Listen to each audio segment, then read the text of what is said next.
ছেলে কাঁকড়ার চেয়েও মেয়ে কাঁকড়া নাকি অনেক বেশি খেতে সুস্বাদু। কথাটা আমি শুনেছি, যদিও আমি জানি না, তবে কথাটার সাথে কতটুকু একমত যারা কাঁকড়া পছন্দ করেন কিংবা কাঁকড়া সম্পর্কে জানেন অবশ্যই কিন্তু আমাকে বলবেন। কাঁকড়া খাওয়ার থেকে কাঁকড়া ক্লিনিংটা যে কতটা হ্যাসেল, এটা যে যে নিজ হাতে ক্লিনিং করছে সে তো অবশ্যই জানে। আমি তো বাবারে কাঁকড়া যখন হচ্ছে ফার্স্ট টাইম খুব শখে শখে আনলাম, মানে খাবো, বাহিরে খাওয়া হয়েছে কিন্তু বাসায় তো কখনো রান্না করে খাওয়া হয়নি। সবসময় ভয়ে ভয়ে থাকতাম যে কীভাবে ক্লিন করে বা কীভাবে রান্না করে সেটা জানতাম না, তাই হচ্ছে যে আর কখনোই কেনা হয় না। তারপর যখন শিখলাম তো ভাবলাম যে নিজে একটু আনি। আনার পর বাবারে বাবা যখন ক্লিনটা করতে যেয়ে দেখলাম যে হাতের অবস্থা 12টা, তখন ভাবলাম যে আর কখনোই কাঁকড়া এনে খাবো না। কিন্তু রান্না করার পর যখন খেলাম তখন মনে হলো এত মজা খাওয়ার জন্য একটুখানি কষ্ট করতেই পারে। আর এই যে দেখেন আমার তো কাটতে খুব খবর হয়ে যাচ্ছে। ইহা বিশাল সাইজের কাঁকড়া ছিল, 4টা তো পুরো এক ডালা হয়ে গিয়েছে, আপনারা তো অবশ্যই দেখেছেন। যার জন্য একদম ছুরি চাকু বটি সব কিছু নিয়ে বসে বসে কাটতে হয়েছে। খেতেও কিন্তু বিশাল মজা। তবে আমি একটা জিনিস বলবো যে অবশ্যই তাজা কাঁকড়া দেখেই সবাই কাঁকড়া কিনবেন। আর কাঁকড়া কেনার সময় অবশ্যই একটু বড় দেখে কিনবেন, বড় হলে ভেতরে মাংসও থাকে, খেতেও বেশ দারুণ। দেখেন আমার হাতের সমান, আর দাঁতগুলো বিশাল বড়, আমার হাতের চাইতেও বড়।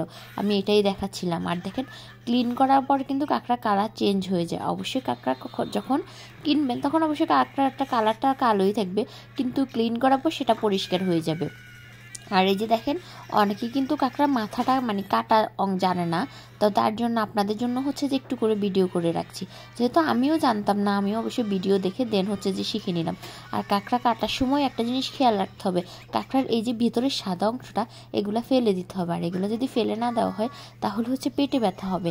তার জন্য কাঁকড়া হচ্ছে এত শখের একটা জিনিস খাবেন, অথচ সেটা যদি সঠিকভাবে না খান তাহলে কিভাবে হবে বলেন। তার জন্যে আমি ভালোভাবে আপনাদের জন্য ভিডিওটা দেখিয়ে দিচ্ছি। আর আমি এটা নিয়ে ফুল একটা ভিডিও আছে, যেটা হচ্ছে কাঁকড়া পুরোপুরি কাটিং প্রসেসিং সব ভিডিও দেওয়া আছে, অবশ্যই সেটা চেক করে নেবেন। আর এই যে দেখেন আমি তো রান্নাটা ফুল দেখাবো না, যেহেতু পুরো ভিডিওর মধ্যে কাটিং এবং রান্না দুটোই আছে, সেজন্য হচ্ছে যে রান্নাটা আর দেখাচ্ছি না, অল্প করে আপনাদের জন্য অ্যাড করে নিলাম। আর এটা ছিল একদম ঘরোয়া উপায়ে রান্না যেটা হয় সেটা। আর যদি কেউ রেস্টুরেন্ট স্টাইলে বা অন্য স্টাইলে রান্নাটা জানেন অবশ্যই আমাকে প্লিজ একবার দিবেন, আমি নেক্সট টাইম আবার অন্যভাবে ট্রাই করব। আর এই যে দেখেন কাঁকড়াটা দেখতে কিন্তু যতটা মানে সুন্দর, খেতে কিন্তু ততটা ইয়ামি, অনেক মজার একটা কাঁকড়া ছিল। নেক্সট টাইম তো অবশ্যই ট্রাই করব। আর আমার মতো কে কে কাঁকড়া পছন্দ করবেন অবশ্যই জানাবেন। আর কাঁকড়াটা আমি রাইস দিয়ে খেয়েছিলাম, জাস্ট ওয়াও ছিল। রেস্টুরেন্টে কিংবা বাহিরে যখনই আপনি কাঁকড়া খেতে যাবেন দেখবেন যে অনেক প্রাইস, কারণ এটা অনেক মজার এবং সুস্বাদু একটা জিনিস, প্রাইসটা একটু বেশিই হবে। আর আপনি যদি একটু কষ্ট করে বাসায় রান্না করেন তাহলে মন ভরে একদম খেতে পারবেন। আমার মতো কে কে কাঁকড়ার লাভার আছেন অবশ্যই জানাবেন।